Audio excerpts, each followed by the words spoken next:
Our candidates this evening is Leon Edenfield and Jeff Rawls from District 2. And, and Larry Harvey, incumbent, from District 4.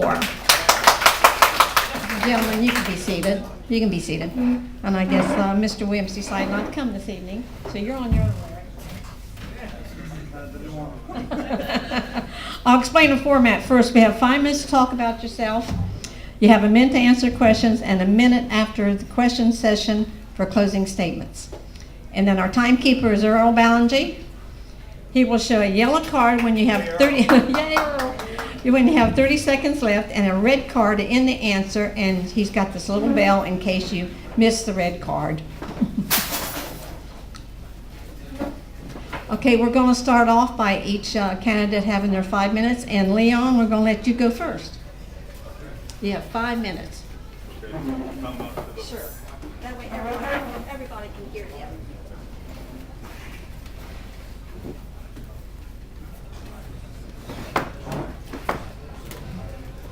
Well, it won't take all 5 minutes, but anyhow, I appreciate that, and thank you, Republican Club, for this forum, and I appreciate each one of you fearing the weather to come out this evening. Again, my name is Leon Edenfield. I'm born and raised right here in Bostwick in District 2. That is really the main motive for me running, is my whole life I have heard much noise about what people are going to do, but I've seen very little. In the past 40 years of my adult life, nothing's much changed.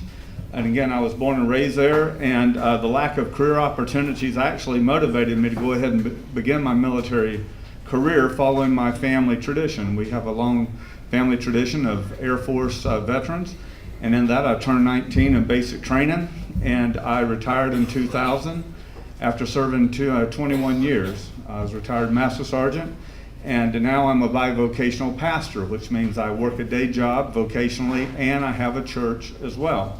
So for the past decade and a half, I've been the advertising coordinator for Navy recruiting out of Jacksonville, which was responsible for doing the marketing and sales and generating awareness for Navy recruiting in order to meet the demands of our national security. So in that, I'm also pastor St. John's Baptist Church out on West River Road. Been there for nearly a decade now, and yesterday we started our 3rd year in a private school called St. John's Christian School.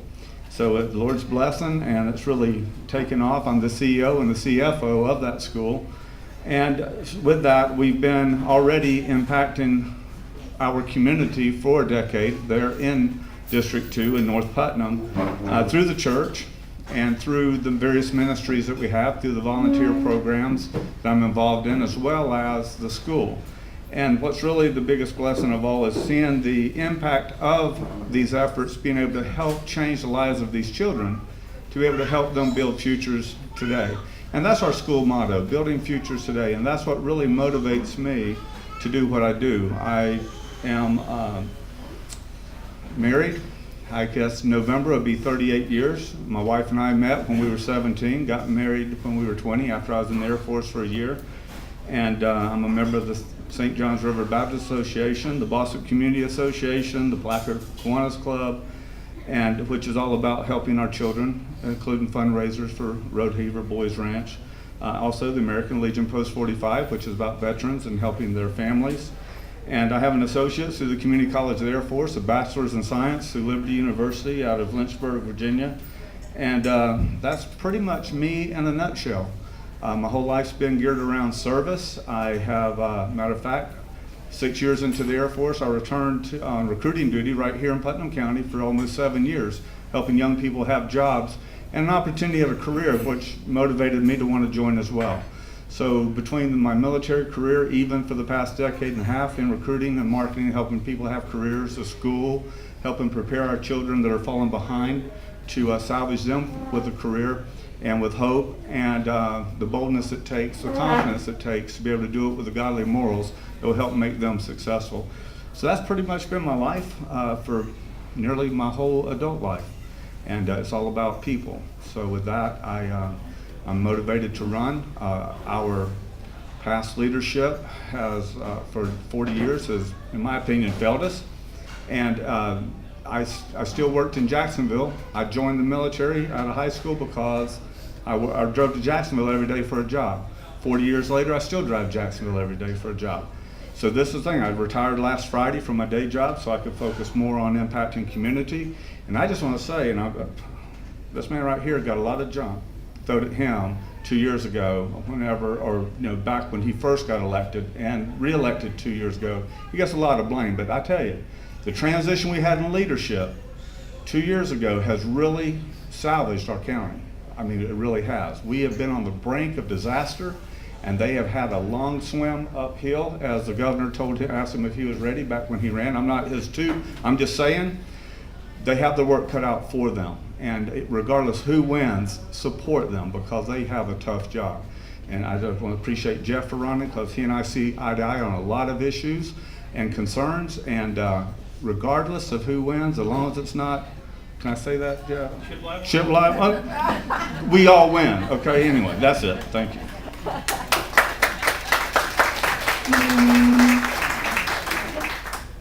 I'd like to use the remainder of Leon's time to embellish on not getting Chip Liber reelected. I'd like to thank everybody this evening for the opportunity to speak. And like Leon said, we're putting ourselves out there for one reason, and that's to affect change. My name is Jeff Rawls. I'm running for County Commission District 2. I'll be real quick about telling you about myself, then we'll move on to some of the issues that I see. So I too am a veteran. I served in the Navy, worked as a firefighter paramedic for 10 years, moved to the community in 1988, been here for almost 30 years, and had every reason to leave, and yet I didn't. I stayed here for one reason. That was because I wanted to raise my kids here as a safe place compared to Jacksonville. I'm here tonight with my daughter, my granddaughter, Carolyn, and I guess technically she's a second generation Putnam Countyan. I'm a business owner. I own Synergy Construction. We're a design build construction firm here in Putnam County.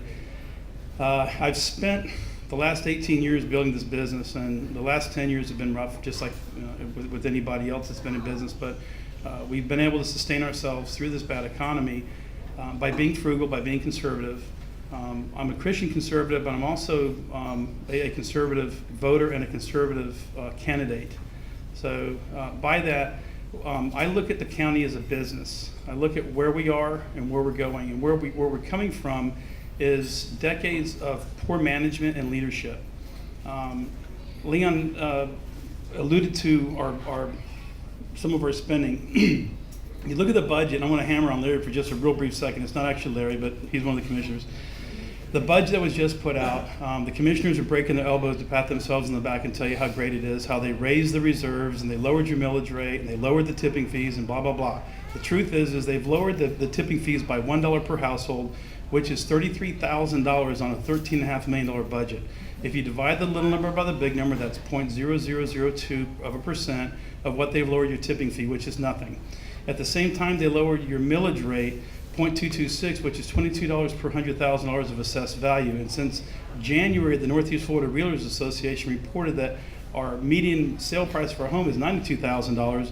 We didn't do ourselves any good there either. At the end of the day, what we did was we spent $4.25 million on our county. So don't get disenfranchised when you realize that what happened a couple of years ago when they raised the millage rate didn't have to happen. There was a mistake made. If the accounting had been done 2 years ago like it was this year, they would not have raised the millage rate. But you're not going to hear your county commissioners tell you that. That's the truth. I challenge you to research that yourselves and prove me wrong. I've got the information here if you guys want to see it. Something else that I'd like to see change in Putnam County is I'd like us to get away from our Chamber of Commerce being the sole source for our economic and tourist development. We spent over $2.2 million since 2011 alone and over $3.5 million since 2005 funding part of the Chamber of Commerce, which is a private corporation. It's led by a group of guys that have been running this county in the ground for several years and continue. As if you look at the newspaper today, you see where they continue to want to hammer us right down to the ground. So I would encourage you to step up to the plate, get your county commissioners to vote to start a economic and tourist development department within the county that has employees that work directly for the county, for us. not for the Chamber of Commerce. Take the rest of the money and use it to promote Putnam County and do something different. If we cannot measure a return on our investment, we should not be making the investment. $2.5 million in the past 6.5 years, there's no return on investment. I think it's a bad investment. Citizens participation, what we're doing right now needs to happen every 2 weeks at the County Commission. We need a group of fresh faces in there periodically, going in there and participating in meetings. I don't care what the commissioners say. I think if we had nighttime meetings, it would encourage participation. We're all here 6 o'clock at night. Nobody's having to worry about feeding their families or going to work, putting their kids on a school bus. They're here attending a meeting. We need to encourage participation from our public. Dawn alluded to citizens advisory and citizens boards. I think if we started utilizing those for things like our landfill, our roads, transportation in general, infrastructure, water and sewer, we would have a lot better response from our commissioners when they go to vote on something. You would have a group of educated commissioners versus uneducated, because a lot of the issues, if you sit and you watch people like, and I'll name names, Bill Pickens, Terry Turner, Chip Libo, they sit there and listen to issues, don't ask questions, and yet they vote on issues. They're either clairvoyant or they have all the answers before they sit down. Otherwise, the truth is they don't have the answers. There's too many issues out there for an individual to digest on their own without having input from the citizens. My time is up. Thank you for your time.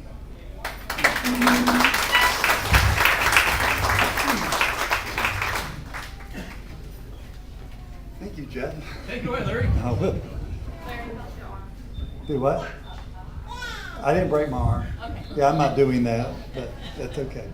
I am Larry Harvey. I'm your County Commissioner for District 4, and it's been a pure pleasure to serve the people of Putnam County. 4.5 years ago, I got a call, would I like to be a county commissioner? I said, sure I would.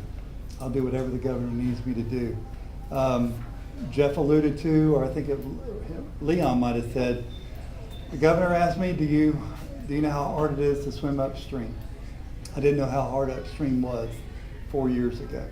But Miss Donna, you knew, and you took a chance on me, and so did John Browning, to help me get there. And believe me, it's been a great opportunity to serve 74,000 people. If you remember 4 years ago, there was 4 Democrats and 1 Republican. That was me.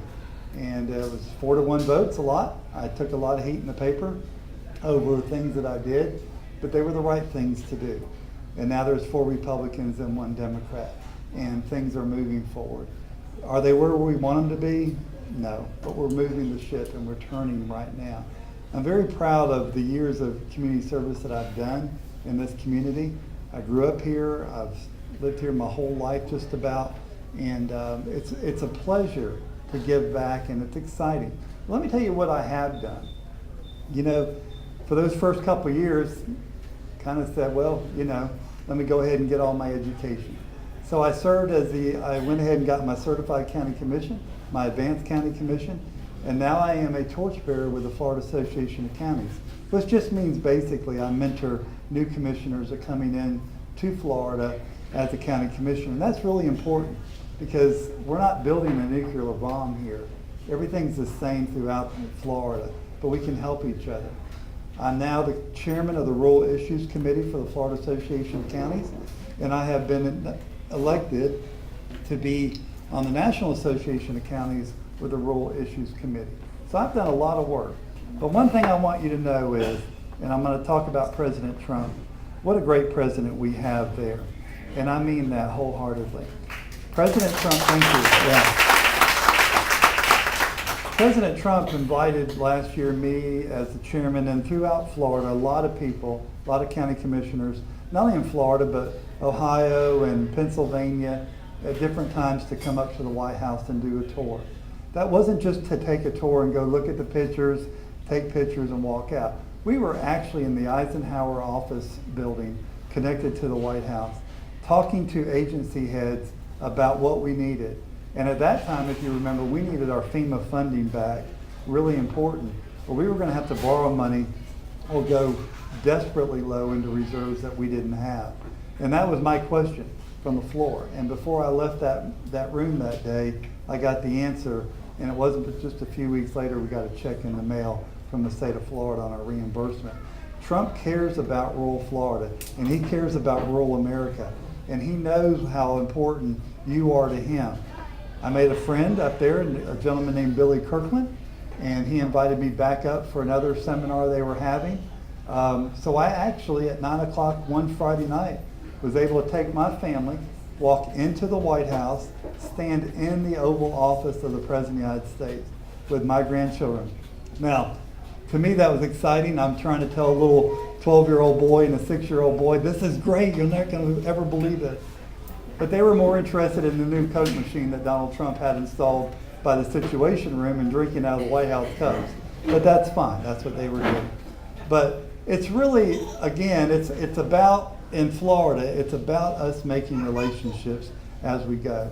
And we are proud of the work that we're doing right now. We're having open dialogue, we're having heated debates, and we're bringing the message up from the people. And truly, I agree with Jeff. We'd like to see more people there. There's no doubt. I don't want to talk to empty seats.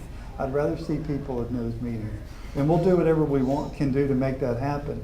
One thing that I did as chairman last year, which was really exciting, had our first joint meeting with the city of Palatka. How exciting. But no one's ever done that before. And you know why? You're the same government. Not only did we do that, we had a joint meeting with Alachua County and Marion County. We had one scheduled for St. John's, but it fell through in Clay. But my goal is to go out and touch the region to bring back better investment to Putnam County. You know, almost $1 billion investment was done last year in Putnam County to keep businesses and to keep jobs. That's a good thing, and I can tell you that's going to pay huge benefits. I'm Larry Harvey, I'm your county commissioner. Keep Larry. Thank you, Lauren is at the back. Wave Lauren. She's one of our campaign workers, and we appreciate all the work she does. Thank you.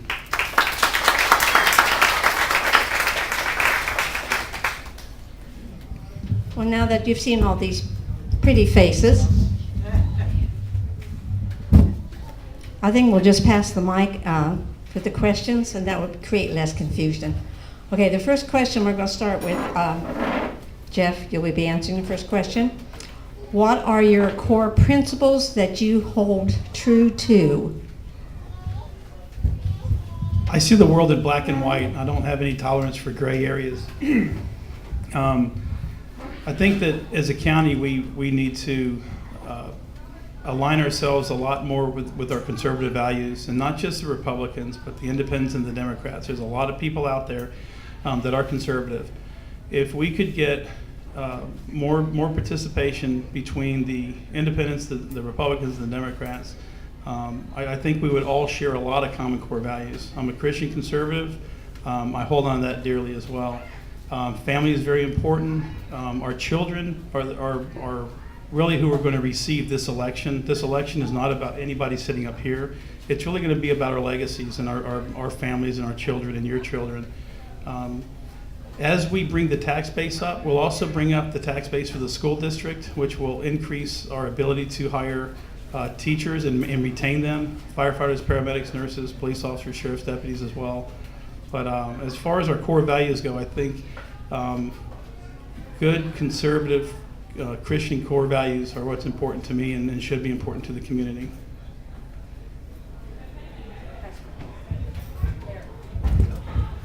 Thank you. I can't do that sitting down, I'm sorry. Core values are very important. For me, it's God and family and our country. That's very important. I've been married to Linda for 34 years. We have 3 daughters. Mother-in-law lives right next door, and 4 grandchildren. Yeah, you laugh. Somebody asked me what qualifies me as a county commissioner. Listen, the 4 women around my life all the time. But no, I would tell you, it's really, to me, it's very important. And I'm going to go a little bit step further. My mother was 32 years old when she passed away as a single mother. I was 10 years old, okay? My first filter on decisions I make are, how do I help that 32-year-old woman who has 2 small children? How do I help her life get better? If I can help her life get better, then I can help everybody's life get better. And that's what I'd like to see. I heard my hairdresser was telling me yesterday about a lady who pays $1,200 a month in rent, and she's got 2 small kids. She's never going to be able to afford a home. She can't save money to do that. So we need to foster a environment here where workforce housing, not affordable, I'm talking workforce housing, where someone can get into it, start, and work their way up. That's what I'd like to see. My core values are very simple, and I appreciate the opportunity. Leon, I think it's your. Leon? Okay. Thank you. If you take time to get to know us, the three of us, we are men of faith. So our conservative Christian values are in the forefront. Mine primarily is in a line, pretty well in parallel with what they're saying: family, faith, and freedom. Not necessarily in that order, but being a pastor and a man of faith, faith is definitely in the forefront. But along with that is honesty, integrity, and accountability. Covered with transparency. And my congregation will tell you, I'm very transparent. I mean, it is just, can't deny the truth. Well, Leon, I know your family, and well, guess what? I know yours too. So don't talk about mine, because I can talk about yours. You know what I'm saying? So I minister to a real people in a real world with real family issues, and I can attest the apple does not fall very far from the tree. Some are blessed to have their apple tree on a hill where it can kind of roll away, but for the most part, it sticks, kind of close to our raisins. But anyhow, that's pretty much it. Is transparency is it, integrity. I can't get away with anything. I don't try. As a matter of fact, I've learned with my congregation, lead by example, and I'm the biggest sinner saved by grace. And outside of that, I don't try to be nothing I'm not, except I am a humanitarian. My heart is to serve the Lord and to serve people, and that's what I've been doing all my life. Thank you. Next question we'll start with Larry. If elected, what is the first issue that you would process through? Thank you. The first issue I'd process through, gosh, there's so many, but we got to bring our planes in for a landing. And you're probably going to be wondering, what does that mean? For the past 4.5 years, we've had many, many projects that have been started in Putnam County but never finished. And it's time to bring these planes in for landing and get these projects finished. Not even today, we heard of an agreement that happened over 3 years ago that we had to deal with. There's things that we're uncovering all the time. We have done a great job of getting the transparency out there and the accountability, but I think my first thing would be, honestly, and this is where I'm going right now, is to bring the planes in, because you deserve those projects to come in, and you don't even know what they are. But let me tell you a quick story. Back when I first got appointed by the governor, we had a road called Holloway Road. Anybody know where Holloway Road is out in Florahome? Yeah. I sent letters out telling people, because based on my administrator and our public works director, we're going to pave that road before the election. That was 2014. Do you know we just finished that? A little section of that road, we didn't even get the whole thing done because we didn't own the road. We had no rights to the road, we had to buy the road. These things got to quit happening. And we're uncovering them and they're happening, but we got to bring the planes in for a landing. So that would be my issues for the next 4 years as soon as I can get there.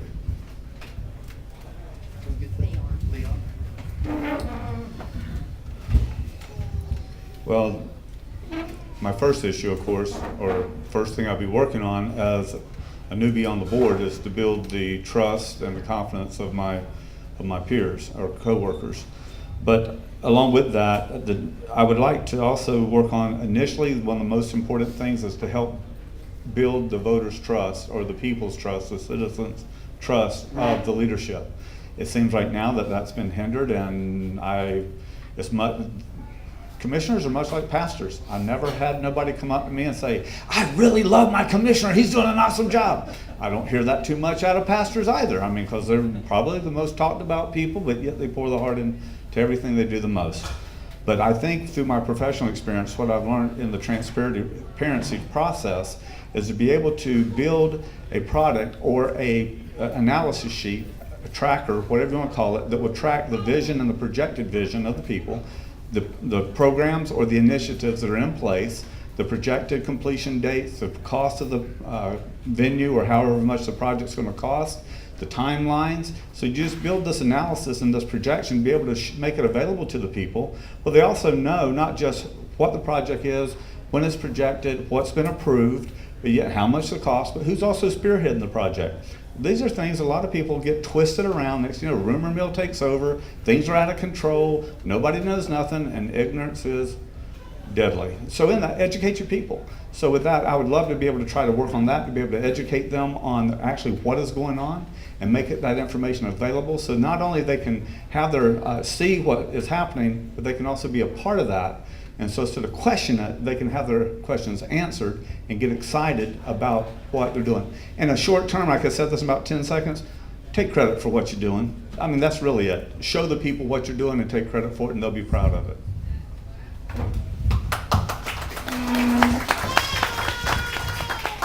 Same question? Same question. All right, so, well, the list is long, but distinguish the things I'd like to see happen first. I think the low-hanging fruit would be to get citizens' involvement started right out of the gate and shift our meeting times to suit the public. Early on, I think we need to get a conversation started about getting a committee seated to look at charter form of government to move us away from the Florida Constitution and establish a little more home rule than we have right now. In my first 4 years, I'd love to see us go to term limits. I think an 8-year term limit would be great for the county, and it would also be great for the citizens and would allow a lot more participation. Some of the other low-hanging fruit is going to be workforce housing. Larry alluded to it. I'll take credit. I'm the first county to use the term workforce housing. A lot of people hate the way it sounds, but the fact is if we don't have workforce housing, we won't have a workforce, which means we won't have people living here. St. Johns County has given us a golden opportunity. Their median home sale price is $330,000. Ours is $92,000 as of June of this year. Their median income is $60,000. Ours is $40,000. So if we can bring some of their median income earners, which we are, by the way, give them a place to land, we could start an industry called housing. We could actually be a bedroom community, which is a low impact industry. And it would spur on development of shopping, entertainment, restaurants. We would have a lot more of that because once you start moving people in here, you start enjoying that. If we could bring in 25,000 wage earners at the $60,000 a year mark, we would more than double our tax base as the way it sits right now. We got 73,000 people living here. We're only talking about increasing our population by about 30% or less, and we would double our tax base. Mr. Yoho, if he's still here, I would respectfully disagree with him. We do not have 10% government housing in Putnam County. It's 9.3% in the city of Palatka. But the fact of the matter is, with 9.3% public housing, 91% is not getting it done. The problem is not Putnam County public housing. The problem is our housing values are extremely low. We need to get our housing values up to raise our tax base. The only way that's going to happen is by participation from other people from outside. Thank you. Okay then, thank you. This next question will start with Leon. If elected, what would be your measurable goal for the next 4 years?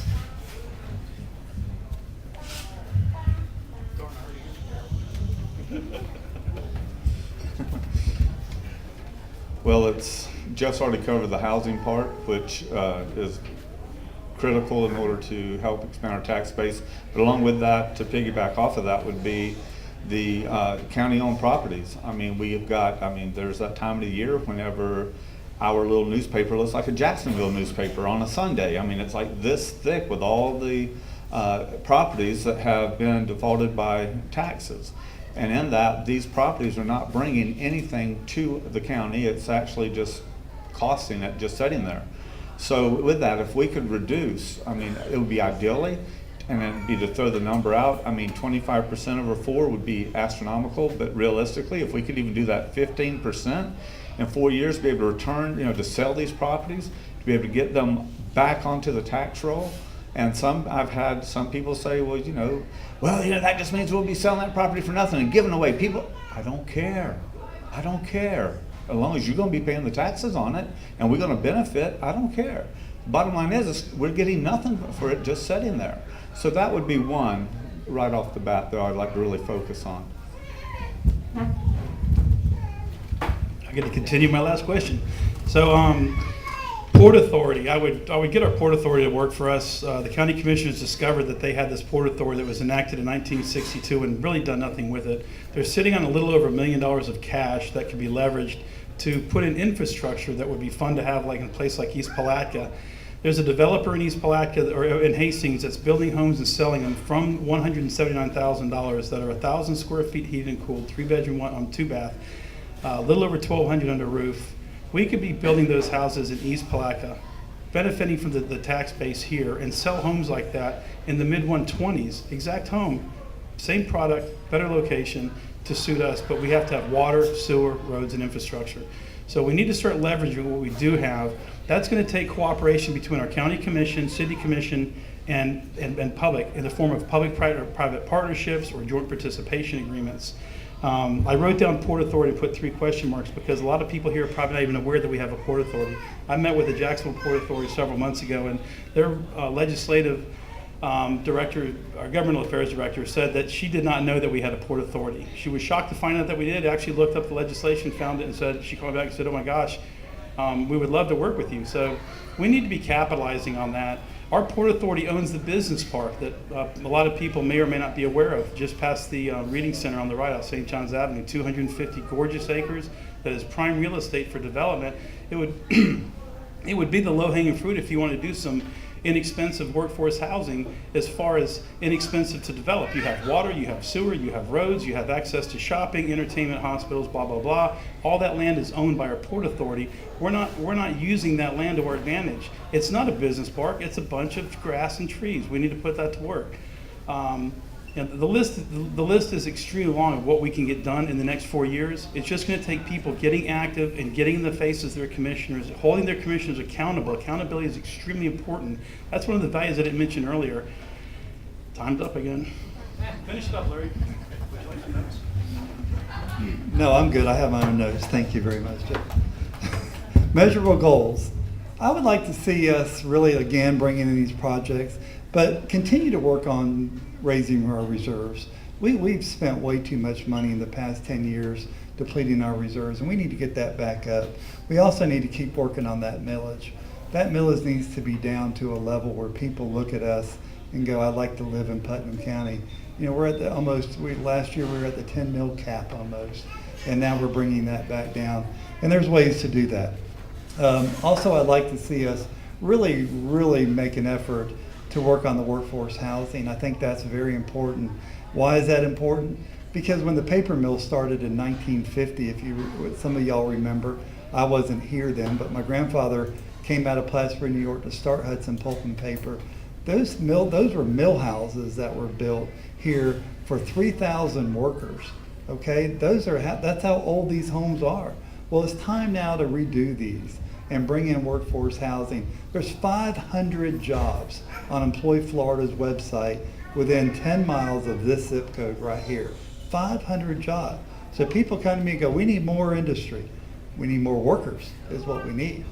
We need industry, yes, but we need more workers. So the measurable goals I like to see is what I outlined as far as driving the millage rate down, increasing our reserves, and looking at how we can make Putnam County a more economic friendly place to come and do business at, and keep our environmental concerns that we have with the river, the lakes, the reservoir out there. We have a beautiful place to live here, and with controlled growth we can make that a very prominent Putnam County. We're in the hub of over 3 million people. We should capitalize on that.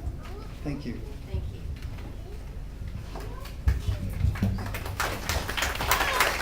you. Okay, next question, Jeff, we'll start with you. If elected, would you stay true to the Republican principles as you serve, no matter what? Absolutely, and I think part of this question goes to what happened a couple of years ago when the commissioners had to raise millage rates. Stacy Papil said at the budget workshop, if they had done this, what they did, moving the money from each individual account into the general fund reserves, they wouldn't have raised millage rates. I'm personally in favor of lowering the millage rate by having fees that we can assess on an equal basis. If we took $10 and added it to every power meter through FP&L as a pick a name fee, you would generate over $330 million. You would not impact any businesses. You would generate $330,000 of revenue on a monthly basis, which would service over $40 million of debt service on a 10-year basis. There's a lot of things that can be done that are simple to do. Some of these ideas are not coming from government. Government is not the answer. The answer is getting the public involved, getting some joint participation, some public-private partnerships, and letting our commissioners take lessons from other counties and other individuals who have done economic development in the past. We do not have any measurable or visible economic development in Putnam County. If we're going to succeed, if we're going to be able to stay true to our core values as Republicans, we're going to have to maintain our budget and not raise taxes. The truth is we can't raise taxes anyways. What little bit's left to raise isn't going to do anybody any good. So yes, the answer is yes. I would stay to my core values as a Republican. Got no problem with it.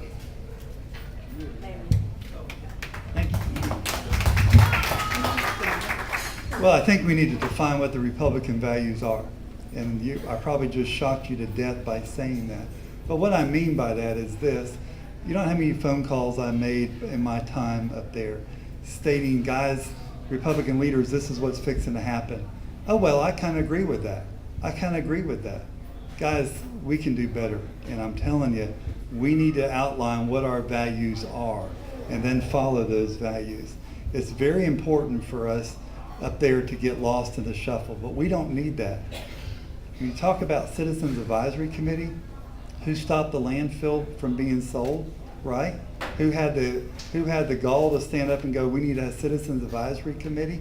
And we did, and it worked because everything got flushed out in the proper way. Those are Republican values that we have. But the other day, we were in a meeting and one of our Republican leaders, not here, elected, said, y'all need to have impact fees in this county. Y'all need to have impact fees. And I like to fill out the chair.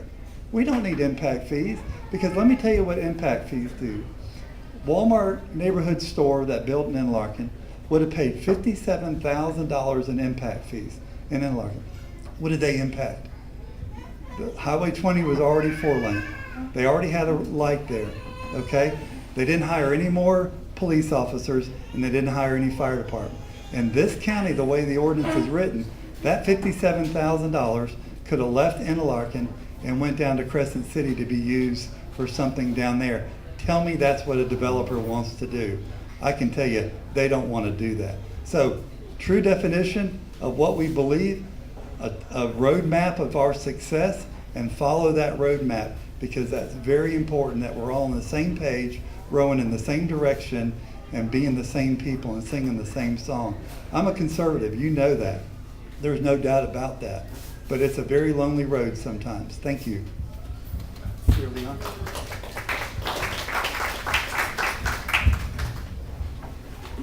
True. I mean, standing up for what you feel is the right thing to do when everybody else don't agree, it can be very lonely.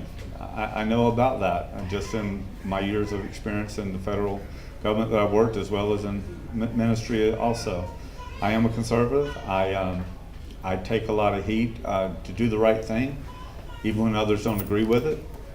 Especially from a servant perspective, you want to say yes when others have a concern, and you can really understand their concern. But whenever you know overall, the best thing to do is say no. That's not too popular, and that's where you have to be willing to stand in the gap, knowing that you're doing the right thing, even when it's not popular. So yes, I am a conservative and I will not vary from that. So that's pretty much it.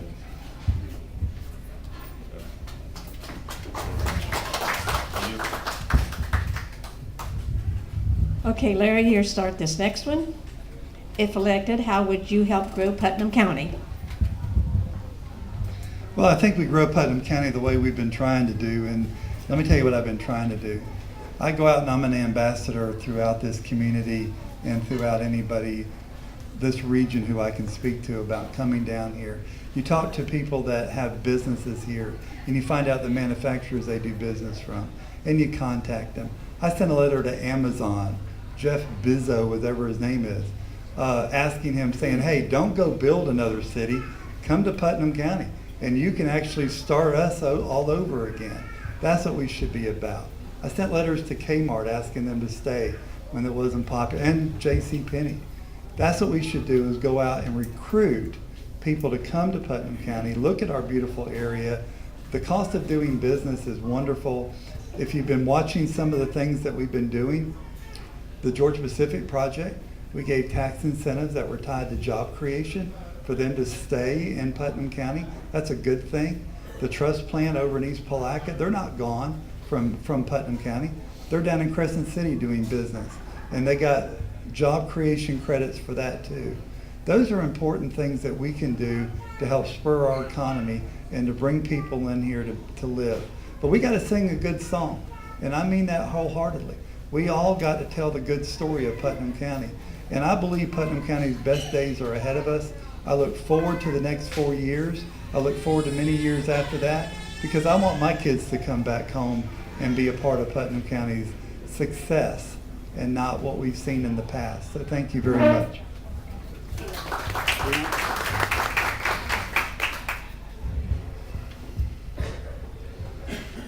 Well, for one, I don't want to reinvent the wheel. I like to get on board with what they're doing to keep the momentum going and help exploit that to the people so they'll understand that, educate them on those good things that are happening. I know all about the mindset of negativism. I mean, in my community where my church is, I came in, when I first got there, they had 11 people in the church. They was on the verge of shutting their doors because membership and financially. And with that, in that community, everybody is born and they live and they die there. So you don't have a refresh of people coming in to purge out the rumor and the discontent. So people don't want to go to church. Why? Because my great-great-grandpa told me that preacher down there was a heathen and blah, blah. You know, that was like right there in 1943. Whatever it may be, that keeps on going. You know what I'm saying? You got to turn this stuff around. And like Larry's saying, it's important. You know, the Bible says you need the power of life and death is in your tongue, and we need to speak life, not death. And this is where we're at in today's bitter, negative world. We speak death. Our county needs to be speaking life, and it starts with us. It's up to us to make the difference, not only through our words, but through our actions, but revealing to the people of the good things that is actually going on to help snuff out the bad. But also with that, there's the 4 key elements that's really important to change or to improve is going to be your quality of life issues. Good schools, your good infrastructure, your job training, and of course quality family entertainment. I think really we have enough bars and enough gambling places right now. They've done really well at that. But it's probably time to amp up our quality family entertainment a little bit. But also with that, the development part, and Jeff and I have spoken quite a bit over the past months on this, the need for our utilities, for water, sewage. I mean, that is paramount for our future housing development and for growth. I mean, if you just go down to Clay County and see, they don't miss out on that. They're always being very proactive. Okay, time's up.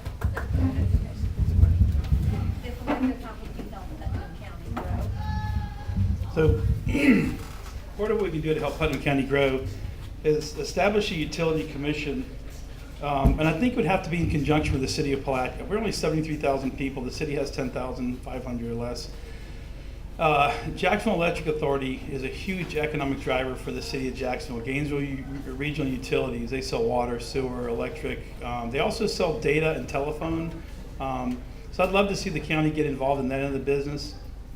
If the city and the county are working well together, the county would be able to sell water and sewer into the fringe areas of the city of Palatka that's actually county right now, which I think would entice development. The city of Palatka itself is fairly built out. Short of going in and doing a lot of demolition and rebuilding, you're not going to be able to do a whole lot. But on the fringe areas, you look at the Francis and pushed out toward the barge port and towards Bostwick, we need to capitalize on that. If nobody's read the Northeast Florida Realtors Association report from June, the northeast quarter of Putnam County went from $80,000 to $110,000 in median home sale price. That's a 40% plus hike in value. We need to be focusing on those areas. That's obviously the areas of growth that are impacted right now, but we're not pushing water, we're not pushing sewer, we're not pushing the amenities that people are looking for. The Palaca Gas Authority, on the other hand, does a terrific job. I built a house over in East Palaca that has natural gas. I did that about 8-9 years ago.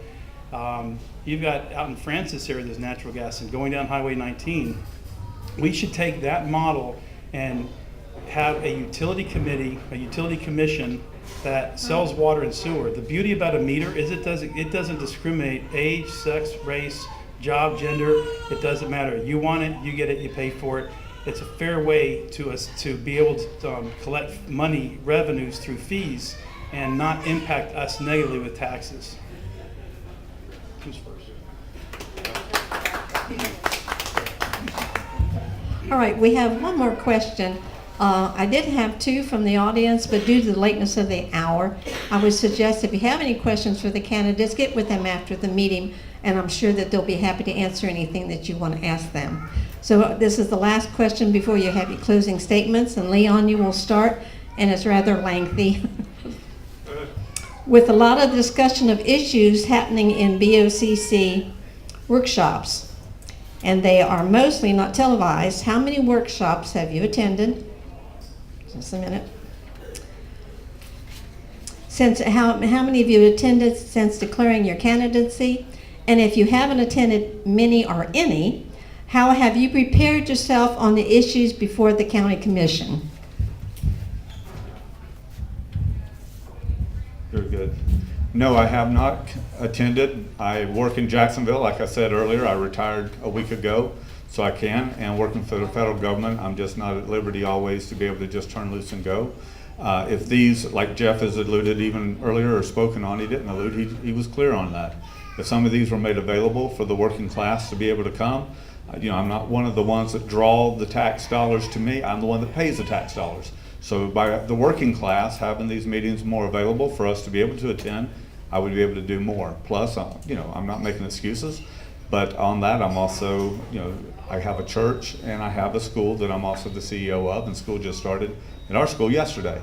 So, and I did say a while ago about when I got our church a decade ago with 11 people. It's grown a lot since then, and plus, we just started our private school impacting that. So I didn't want to leave you thinking we still only have 11 members in our church. No, that was when I first got there. But anyhow, how I've been preparing is, for one, I listen, I watch the videos, or attend the meetings as I can. Every time my phone bings, just like it did today when I was coming in, I was watching the meeting coming from Jacksonville.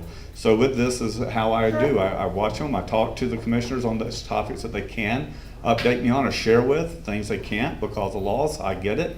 And I talk with the other candidates, I talk with the people. So I'm in touch with as much as I can with that. Now, as far as preparing, what are you preparing for? The election, there's going to be things continue. How do you prepare for ministry? You go to school and all this, you don't prepare until you get in. How do you prepare to go fight? You have your training, but until you go to battle, you don't prepare for battle. You go into battle and you learn and go. You can train all you want, but until you engage, you can never prepare for that. So in that, I've never had an opportunity or had that advantage to be able to fully prepare for a job before I ever got it. Never have, out of my 40 years of working. Not to say that recklessly, but I do my homework. I am an educated man. I do know how to go about and do my research. So anyhow, thank you.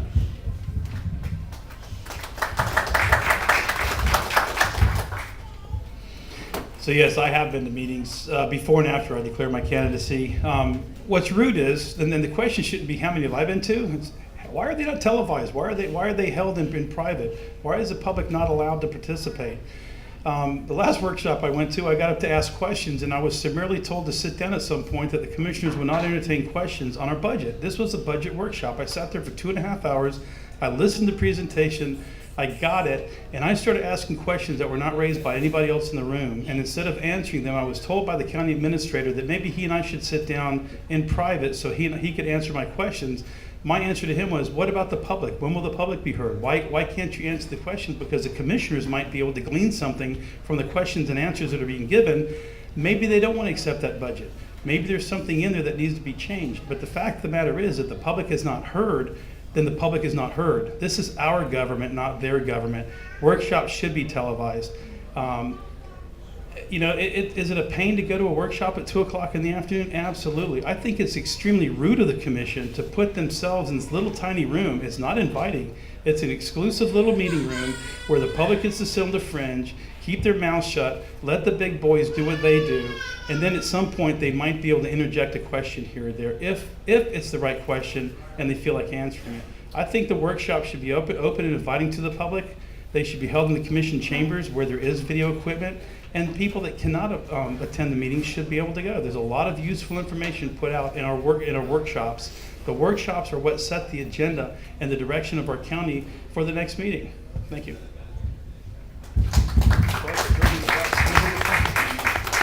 No, that's fine. I've attended all the workshops. I haven't missed a one yet. And how do I prepare for them? I tell the new commissioners coming in, you better know the answer before you ask the question. And you really need to go around and find your staff and research for yourself and know what's going on.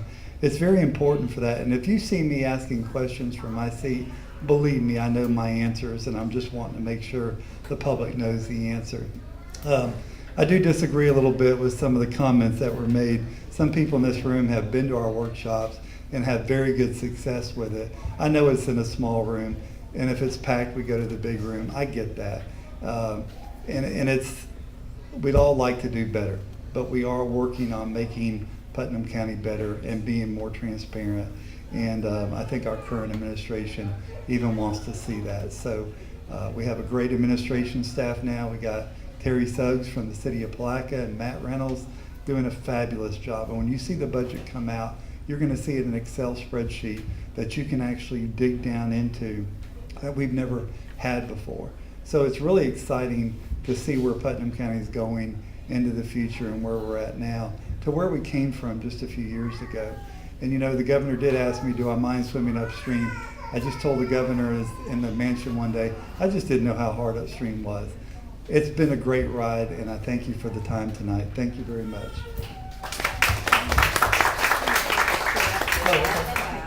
You want me to say? Do what? What about South Putnam? It's Not a one of you addressed South Putnam. What do you want me to address? Is that the question? Problems that are unique to South Putnam? I do. Are you going to work on them? And it's the same problems that are unique to West Putnam and North Putnam, but 17 is coming, and we're going Y'all are to. all concentrating on Okay. Palaca, Interlaken. No, we're not. You go past Dunn's Creek, there's a whole third of the And I tell you what, you go past 9 Mile, and you'd be surprised what we don't have out there either. Let me close. Is that my opportunity? This is what I looked like 5 years ago. Okay, you can see that. This is what I look like today. So you guys can see what's going to happen to one of y'all. No, I'm teasing. Actually, my name is Larry Harvey, and I am your current county commissioner. And I work for 73,000 people, and I love every moment of every day that I get up and do what I do. It's the little victories that we get. We get to help people like in the back here. Those little victories mean a lot. It means a lot when you drive by someone's house and the foundation of their house is falling down because the ditch is washed out and we're able to fix that. Those are the little things that we do. We got a lot of improvements to go. We got a big county to work in, and it's true. It's almost like 3 counties in one when you look at South Putnam, Middle Putnam, and West Putnam. And everybody feels like they're the stepchild. And trust me, I still have fish in my carport from Hurricane Irma, and my mother-in-law still has to walk through that much water to get to her car. So we're flooded out where we are. But just last week, the roads were in good shape. They were wet. And what happened Friday? They were dry, sugar sand. And I'm getting calls from people who are getting stuck. 5 days. And then what happened Sunday afternoon? 3 inches of rain come, and we're back to being washed out again. Water levels are up, and we're glad that that's happened that way. But trust me, we should have worked on drainage a long time ago. Again, my name is Larry Harvey. I am your current county commissioner, and I ask for your support come on August 28th. Thank you very much.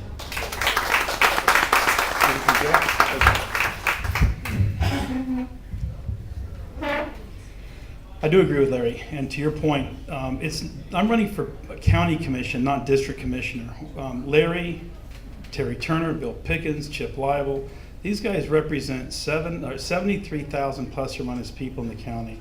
There's 790 square miles that needs to be addressed. The problems that were here last year are going to be here this year and next year.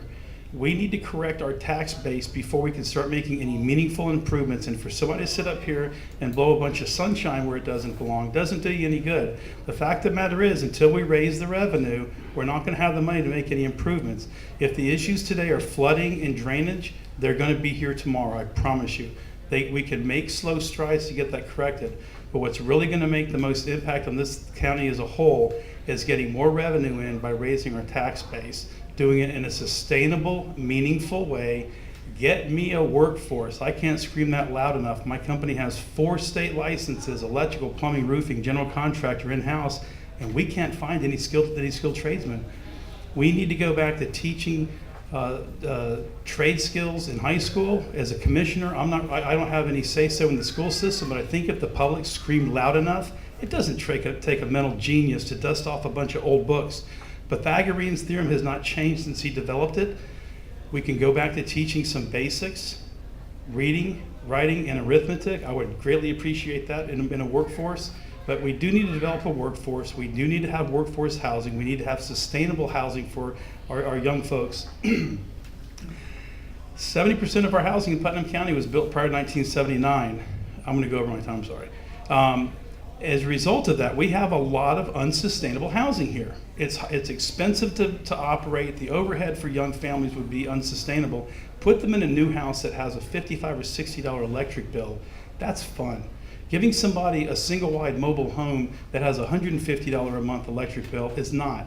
Take that $150, turn it into a mortgage payment. That's what I'm screaming. Red, my favorite color. So my name is Jeff Rawls. I'm running for County Commission. Just happens to be District 2. Thank you very much for your time.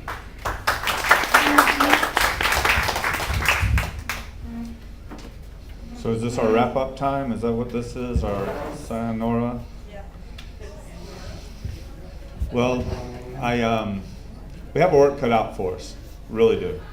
And, you know, it's a big elephant. Which end do you start on? I'm sure we've already kind of got that figured out. It's just how big a bite can we handle? We can do nothing without the money to do it. We can talk about roads, we can talk about drainage, but if we don't have the funding to get her done, so to say, it's not gonna happen. Same way with housing. We can't build the housing if we don't have the revenues, if we don't have the jobs to come in. So it's kind of like how I grew up. I couldn't get a job because I lived out in Bostwick. I couldn't get a job in town because I didn't have a car, but I couldn't get a car because I didn't have a job. So I was caught up in, I'm telling you for real, I was caught up in a cycle of nothingness. And this is what's still going out, not just in District 2, but it's still, when I recruited for 7 years here in Putnam County, it was the county, not just District 2. It was the same in Interlaken, it was down in Crescent City. I recruited all over this place, put in over 900 kids out of this county over a 7-year span. And I got the record to show it. It was all about careers and helping people get jobs. But there is a dynamic that a lot of folks don't understand, especially if you don't have any experience in economics. But anyhow, with that, or business, okay, or business. So, again, I'll just wrap up saying this as a recap of my intro. 38 years federal experience working with government laws, bureaucracy, codes. I'm a government purchaser, fully get it. I'm certified in purchasing acquisition laws. I fully understand this. Budgeting, that's been my life. Requisitioning, auditing, I fully get it. Accountability, screening, I get job certified twice a year. I get evaluated professionally on my performance and results, fully get it. I'm held to a standard that a lot of people can't even fathom. But anyhow, that's not, I'm just saying, where I'm at, I am who I am based on where I've been. So anyway, integrity, honesty, transparency, and accountability. That's it, thanks.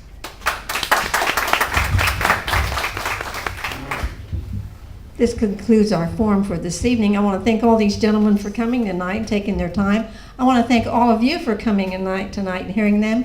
Again, if you have any questions, be sure and after the meeting, stop and talk to them, because I'm sure they'll want to talk to you and maybe settle a few things that's on your mind. So everybody have a good evening, and I think David's ready to take over. Thank you, gentlemen. Give them a hand.